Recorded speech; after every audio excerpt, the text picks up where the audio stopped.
Okay, at this time I'll call the December 21st, 2017 meeting to order for Dixon County Commission. Would you please stand and join in the flag salute?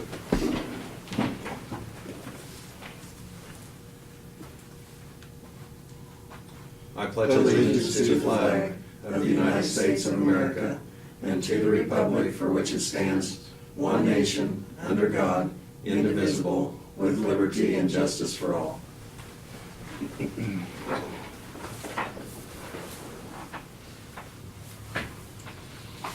Okay, I don't believe there's any additions to our agenda, so I would move that we approve the agenda as prepared. I'll second it. We have the motion and second. Any discussion? All in favor say aye. Aye. Opposed? Motion carries. The consent agenda includes the minutes of December 14th work session and the regular meeting. It also includes the added tax of $1,058.46. It includes abatements of $2,501.64. I move that we approve the consent agenda. Second. We have the motion and the second for approval of the consent agenda. Any other discussion? Otherwise, all in favor say aye. Aye. Opposed? Motion carries. Okay, Craig, we'll start with you for Aye. commission comments. Nothing. Okay. Yesterday I did have our monthly judicial meeting over in Junction City, and we had a good report.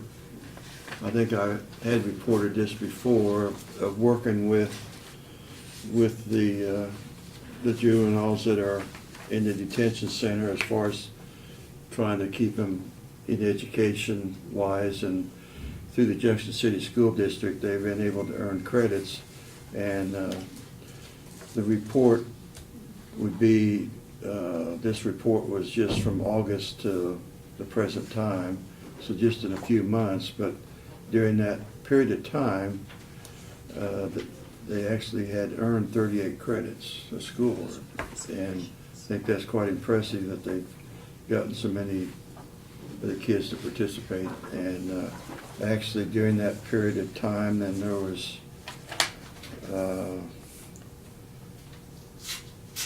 two of them that had earned their GED there, and anyway, one of the men that was working with us, with the kids there,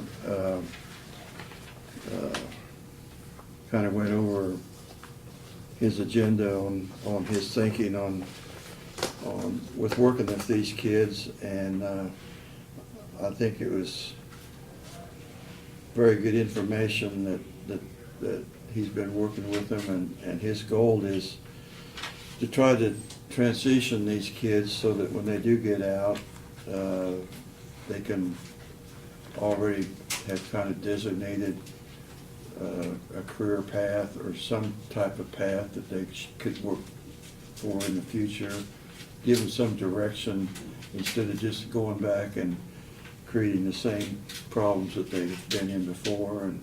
And I think he's doing a very good job of at least getting these kids to think that there's other career paths besides doing what they're doing, and so I think, and we're one of the very few detention centers that are even attempting to do this. So like I say, I think it's a very worthwhile program that we've started over there, and if we can, get a few kids that we know that are not going to graduate, at least give them a GED degree so that they've got something that they can hang their hat on. And it's quite I don't understand all these acronyms here, but one of them is the Adverse Childhood Experience Questionnaire. So they do kind of find out,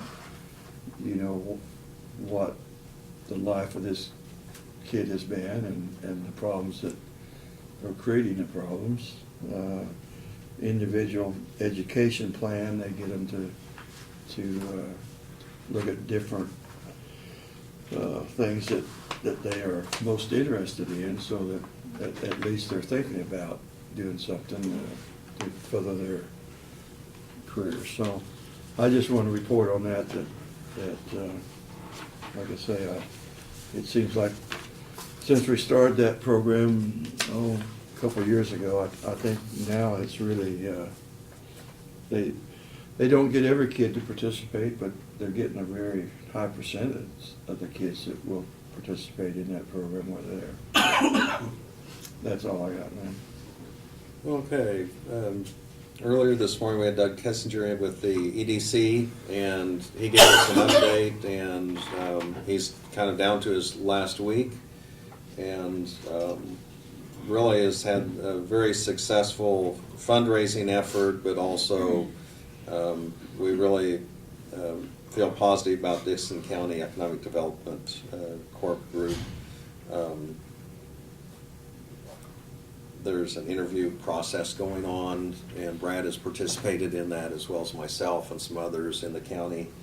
And we're getting closer to finding someone to direct that program, and kind of in the final phases of interviewing candidates. And so, and then Doug also gave us the update that they've raised $1.1 million.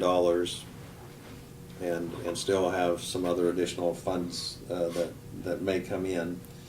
And so we appreciate all of his efforts. Earlier today also, the commission, Brad took us down to the 911 center, and we have a next generation 911 system, and so we just kind of saw firsthand some of the things that they're doing down there. And of course, one of the impressive things, much of it is it's just top technology, but the fact that if something would go down in Saline County, they could handle some of those calls over there, or vice versa. They have all of that in place. They can identify if a call comes in on interstate, they can identify where on interstate. So if someone's not sure where an accident occurred, which mile marker, they can tell that just from a cell call coming in.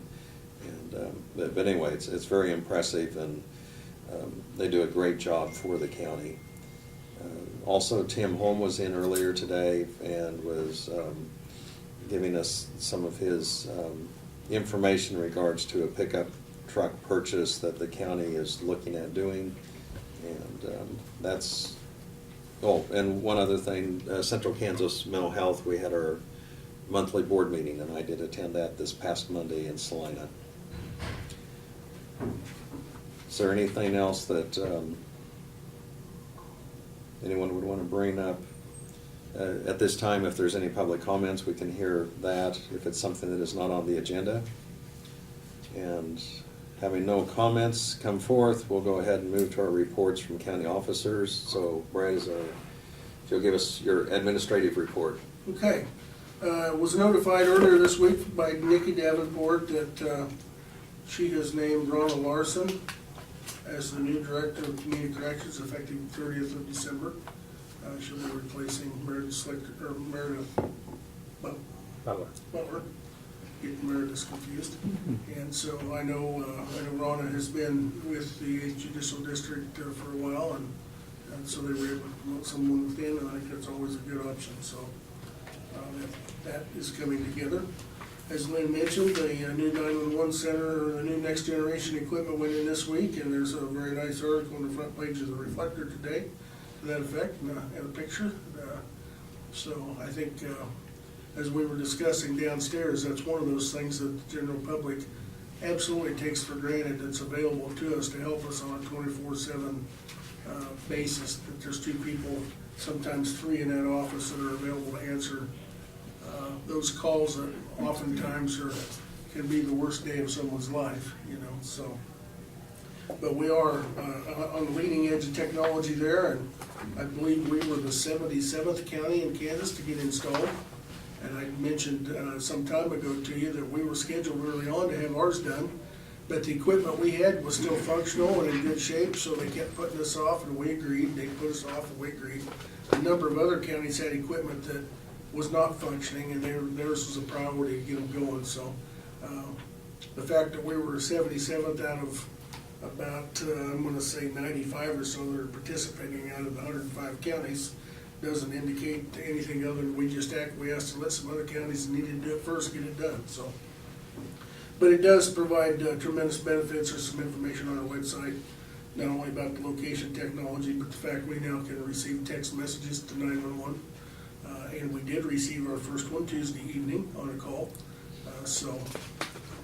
And in the near future, as technology advances, they'll be able to send pictures over those text messages as well, and be able to text a picture directly to the dispatcher of what's going on, so. We are also in the process of acquiring a parcel of property on the Marion County Bridge project, the one that we're sharing with Marion County on the county line. If you remember from being down there, that bridge kind of sets on a skew, and one of the things we always try to do for safety purposes is to straighten those out.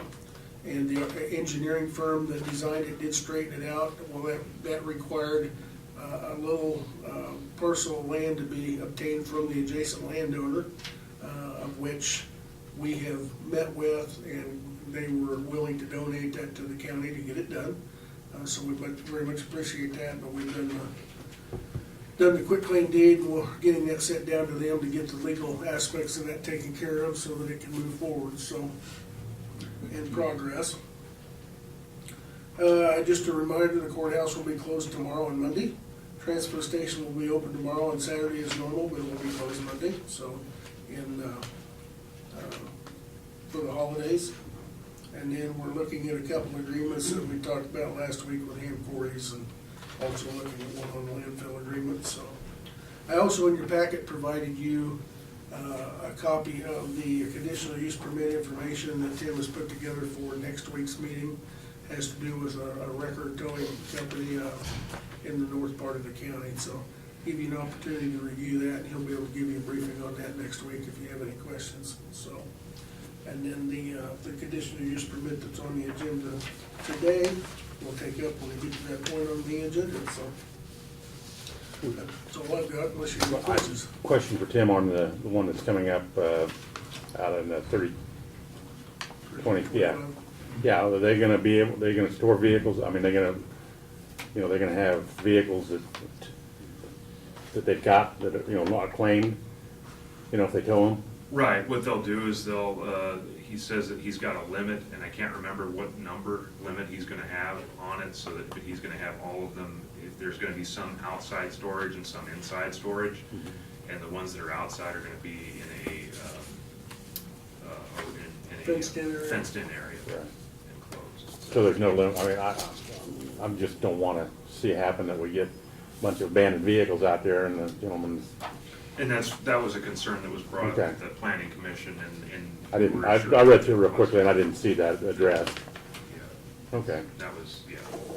One of the things that, I'm pretty sure this company wants to be on the rotation record list for the county. Have to have them closed. And one of our requirements is it has to be enclosed, so, I know that this individual has worked diligently to meet those requirements, so. And the other question, I don't know if you got a chance to go out and look at the trailer court at Sage Road and 18?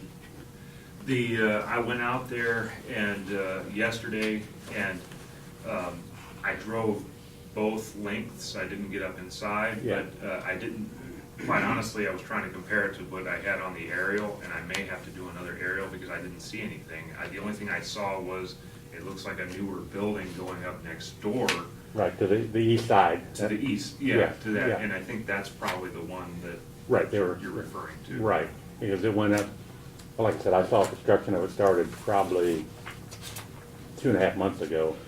And it looks a lot better now for 10 than it did before, I mean. Yeah, oh, yeah. Yeah. But then there's a couple of, well, you saw the property. Yeah, oh, yeah. Did you have a chance to see if you had a permit on that one? I'm looking now to see if there's a permit on it. I know that if there's, on that particular property with the trailers on them, that's been historically, we've told him to go to the BZA if he wants to swap out any and even wants to build anything on there. In addition, he's gotta go and get approval through the Board of Zoning Appeals. So, if that's the case, if I see that he's doing anything like that, I'm gonna compare it to the records that we've got downstairs. I'll probably have him go through the BZA on that. if Well, I see that there's and something. the two people that contacted me before, and I was in Dillon's yesterday and spent about 45 minutes talking to a neighbor about the situation, you know, about how and I said, well, because they know the wells inside the school and stuff, and I said, well, that's KDHE, I think. Yeah, yeah, it is. I But- talked to Randy Now, about do that. they have to go through BZA because that's a non-conforming Yes, situation? it's a non-conforming. Well, and I thought there was some stuff when they wanted to zone, I don't want to say plat it, they found out they'd have to kind of increase the size of the lagoon or change the way it was. Do I remember that correctly? It's been about a year ago. Yeah, it's been, well, it's been a while, actually. I was noticing goes all the way back to Gina Bell. had Well, initially yeah, said I mean, I'm that. just, yeah, this was, What they're doing is, they had wanted, I think originally we had wanted them to, they wanted to plat it, and I Right. said, well, if you want to plat it, you're gonna have to come into conformance at that time with whatever our requirements are for separation of manufactured homes and that sort of thing. Yeah. And so, they didn't submit a plan or anything, and I think it just kind of died, off or was forgotten, something, and so I'll look to see what we can do So now. it's grandfathered then, basically, at this point? It's grandfathered as it was, after we adopted the 2009 zoning code. It was adopted as of, whatever conditions were there at that time, but if he makes any changes, it's still non-conforming, so he's gonna have to go through the BZA. That's it. well, It's been a mess forever. yeah, and then they get any better. Yeah. That's it. But I just wanted to make sure that I saw the same Right, yeah, one that that's, you I'm saw. sure that, yeah, like I said, It looked like a kind of a well, mortgage building. the roof's heading to the north, slopes Yeah. to the north, and like I said, when it was going up, I'm thinking, what the heck are they building? And stuff, and then I had last couple of weeks, well, if it got 10 on it, it looks a lot better than it did, but Yeah. Okay. with the, I don't know how many trailer houses got rented there, but it's, My thing was, I wasn't sure if that was on his property, or if it was on the neighbor's, because the way that property cuts, Yeah, it's it's like- kinda got that dog ear on there. and I right, wasn't and sure. well, and like when they put the lagoon in, I'm not sure you approved that, but it's right in the ditch, because the water comes under 18 and then it runs into the lagoon, so they had to redirect but that's been that way for 40 years, so. Okay, thank you, Tim. Okay, Doug, do you have anything for us? Probably two things. One is the tax sale looks like it's going to be on February the 5th. We're looking at, right now, it stands probably 24 parcels of real estate. Okay. And the publications are going out, so that should be a firm date. I anticipate that being the firm date anyway. The second one is, Laverne, you were mentioning about the detention center and the program over there, which is just excellent. And just recently, I had the privilege to go out to Ellsworth to the maximum security and then the minimum security and give the sermon on a Sunday. And then Chaplain Dale Bailey from that facility came out and we did a show at the studio at the Auto Racing Museum. And there in Ellsworth area, around that, the community around that area, they raised $500,000 in 6 years' time to develop the Spiritual Life Center, and the prisoners built that facility within the compound. And tremendous success they're having in the rehabilitation of those prisoners who are in there, coming in there and making life-changing decisions. And it's really interesting to see, so I think it's a good deal that the detention center in Junction City is doing some of those things to help those people. Otherwise, they just get out and they're that further behind. So good job. That's all I have. Okay, thank you. We'll go to notices and communications. We've received a packet, and it has to do with pipeline safety from Magellan. And I don't know if this is something that maybe Chancey would want. And they're asking kind of for a response on a survey regarding the safety that we have in the county, and we've received a couple more Christmas cards, and this is from the Treasurer and Motor Vehicle Department, and then also from the County Attorney's Office. And so I'll pass those to you for your review. We also received a letter from the Kansas Association of Counties, and basically it's a notice of the dues, which will be for next year, and we'll take that up here in the next week or two. And then we also have received a request from Safe Night After Prom, and this is for Abilene High School. And that's something that, Brad, the funding on that we've used is, We give $500 to each one of the 5 schools okay.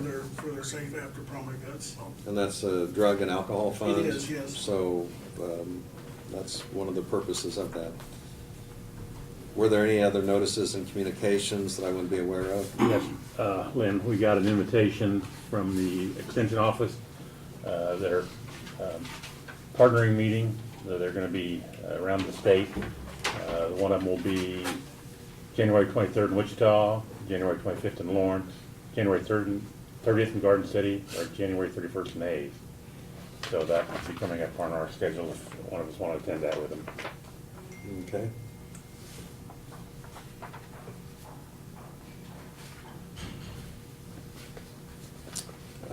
We'll go on to introduction and consideration of resolutions. And the first one we have to consider has to do with our county comp plan.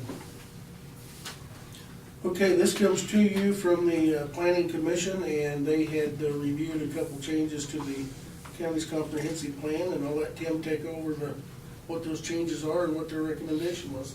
This is basically with an amendment to 2 chapters, one on the chapter 4 on economics in our comp plan, and also chapter 8, the land use sections.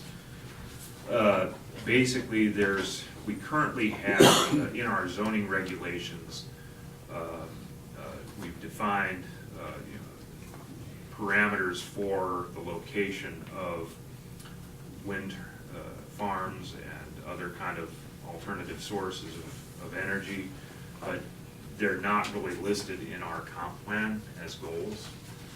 And usually, now we can get away with, in most cases, we can get away with that all right, but with, I was noticing a lot of the counties around here have wording in their comprehensive plans that accommodate for these types of uses as goals.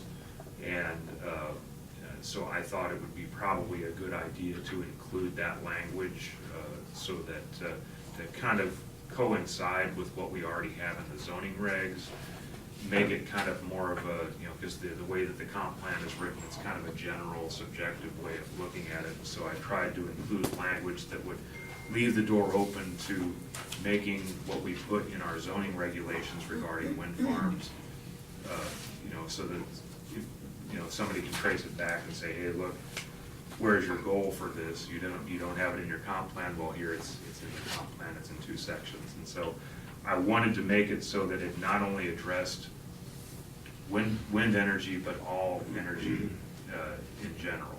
Like I had a couple of people inquiring about solar, putting up a solar field, somewhere in the county and earlier, and I thought this would probably be subjective enough for to where it would leave the door open pretty much for any kind of alternative energy and really any conventional energy as well as goals. Are there any questions or comments?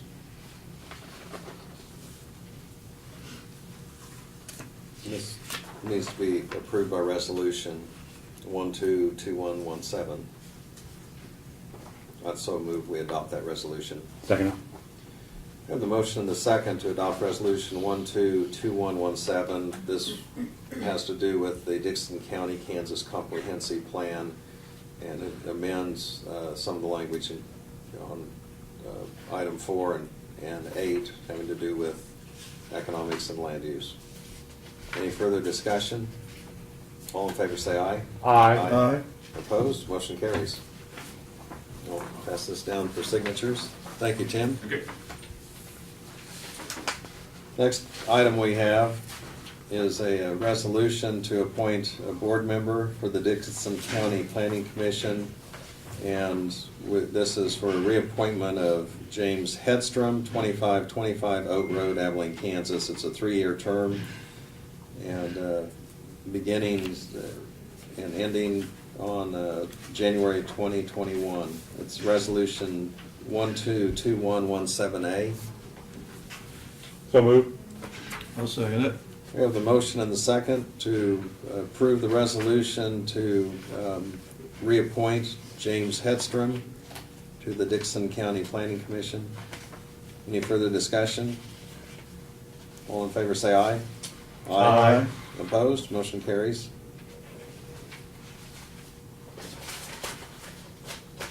We appreciate the interest that he has in this, and we'll notify him of the appointment.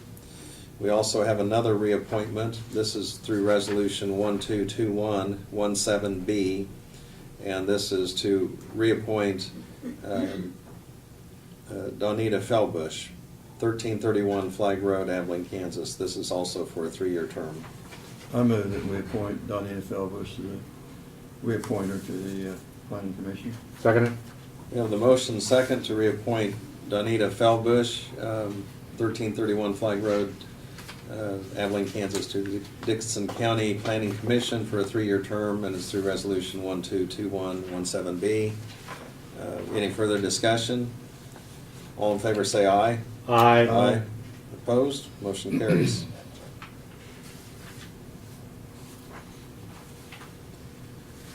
Next item we have is one of unfinished business. We had tabled this last week and moved it to this week. It was to consider the purchase of 2 new pickup trucks. Brad, would you kind of briefly update us on that? Yes, we had, in our 2018 budget, we have appropriated funding for new pickup trucks for environmental services, to replace one there for Randy, and also one for the Road and Bridge Department to replace one of our pickup trucks down there for Martin. Over the past month or so, we've obtained pricing from the state contract, and now also we've obtained pricing from Whole Automotive locally on a 1/2-ton pickup and then a 3/4-ton pickup for those 2 departments respectively. I provided you last week with information on the state contract pricing from Davis Moore in Wichita. They actually hold the state contract for pickup trucks for 17-18 year. At the time, I had originally reached out to Home Automotive to see if they were interested in bidding, and they didn't think that they could compete. But when given some more time at their request, they were able to go out and actually bid a couple pickups that are a little bit closer to being, our pickups generally don't have a lot of frills on them. We don't need a lot of bells and whistles on the highway, or on the highway department of bridge trucks. So, and that's not something you typically see on the lot. So they would have to special order it, which is fine, because they just more special orders everything from the state contract as well. So the pricing has come in for both, and the Home Automotive vehicles, you received that pricing this morning. So I will add that the Home Automotive vehicles are a little bit higher, and that we're bidding Chevrolets against Dodges. However, given some of the circumstances and information that surround real life aspects of that, with us, we would have to go to Wichita to pick the trucks up. That's where their dealership is. We also would have to go out of the county to have any warranty work done on the pickups if we bought Dodges. Ideally, we would much rather buy something locally that we can have service locally and have a service representative available locally, like the Chevrolets. By the time we look at the difference in the fuel mileage being better on the Chevrolets, look at the difference in sending 3 people to Wichita, look at the difference in sending someone for warranty or recall work to one of the dealerships in this part of the state with the Dodges, if that comes up, there is some consideration for the pricing difference, in my opinion. And I think Holmes has sharpened their pencil fairly well. So It is a little bit more money, but there is a lot to be said about having those conveniences and the fact of doing business locally, so. Now, we will recapture some money on this we'll go to Purple Wave with some of the trucks we're replacing. Yes, both trucks that we're replacing will be sold on Purple Wave. The one from Randy's department, I'm guessing around $6,000 to $7,000 based on what that, similar trucks of that, with that mileage and vintage are bringing now on auctions. The other truck from the Road and Bridge, not so much. It's been well used. I'm gonna guesstimate $500 to $1,000 possibly on it. So the other thing that I would add that's kind of important to us is the fact that on the state contract, you get a package and you can't deviate from that package. And the last two trucks that we got, we take the beds off of the trucks because we don't like the conventional pickup bed. We put a flatbed on them that's much more conducive to our use, and the flatbed contains the fifth wheel hitch or gooseneck hitch that we can pull our trailers and things like that. Put equipment on and off with the forks on the skid steers and things. It's just much more conducive.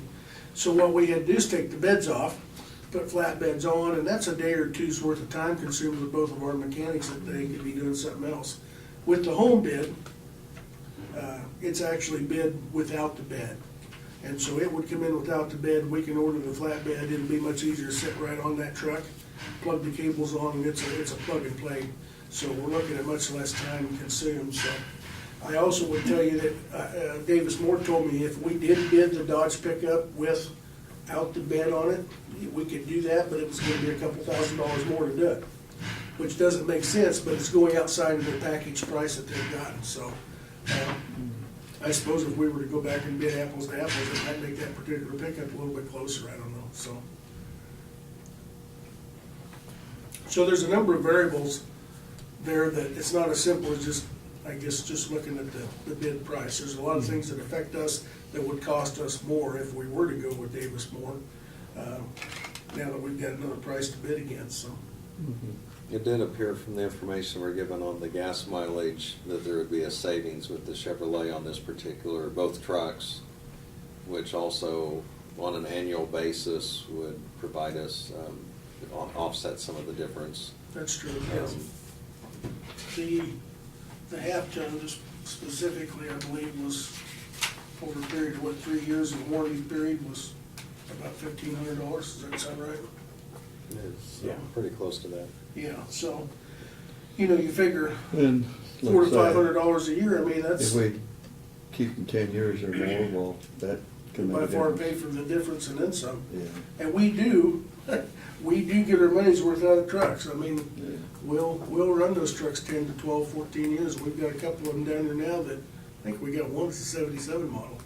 Now, it'll be the next one we'll probably bring in to replace, but we use it and it's still running mechanically sound. It may look like a, not so good, we'll leave it at that, but it is still functional, so. Point being, we get our money's worth out of them, so. Any comments or questions from the commission? Well, I appreciate Tim coming in, and like I say, he did point out, I think, some of these factors that sometimes we overlook, that but working with the local dealer, there are some of those advantages that you don't always recognize if you're just looking at the price. Can they both be on one motion, or do you think? Yeah, they could both be on the total price from Home Automotive would be $51,942 for the two pickups as priced with the options and 51,942. 42, yes.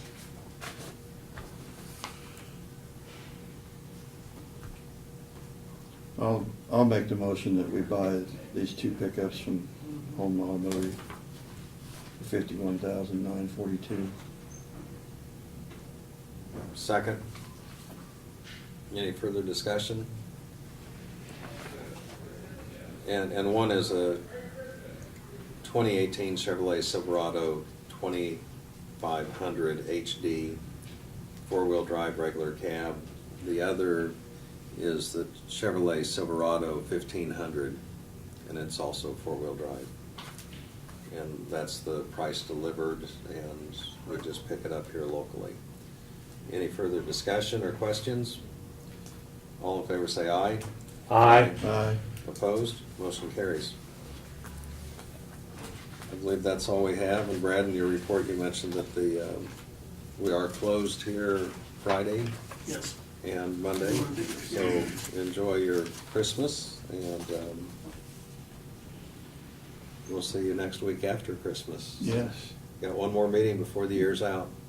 This is the first day of winter, so expect colder weather It's now. supposed to get cold tonight, isn't it? Yeah. Okay, is there a motion for adjournment? I move we adjourn. Second? Any further discussion? All in favor say aye. Aye. Aye. Opposed? Motion carries. We're adjourned.